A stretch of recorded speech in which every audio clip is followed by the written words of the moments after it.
MLA Barim ke Baghmara Samuel M Sangma haringkat ki Nongkyrshan jong ha ka arpoi tri leber arja arpsau kilalit ban penyasok no eladi syaka National People's Party ha ka jingelang ka bala penlong ha office traikam ke NPP ha Baghmara South Garo Hills District. Samuel ulai konya ke election MLA arja arpulai na ke tiket Bharatiya Janata Party Henry Rasha rem ho kartus marak ukertong shimet ha ke election. Yau Samuel buat ki Nongkyrshan na pediang buram daki MLA ke NPP bakentop yau Marquis and Marak paru rakam Sangma ki badairu ki menteri ha ke sorkar MDA2.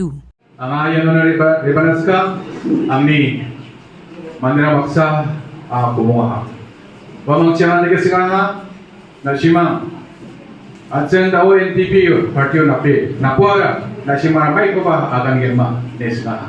Wamang ba kushi ongyen bakremen ang baksa ribay NPP partiyo tungi kampo kana kushima. Wani man bakangci atsen NPP partina kampo kana. Dapat kamu atini kampana nang ingapa doma MP election wano kumon kampana again. Habatin pej bahagi kishap plus F. Ka plus F? Hakabam bangibam dunaki eki batay kamet. Namar kata habatiru atau kau kamlu ka umpnyang kadut pej ya kishap plus F hakajingsom.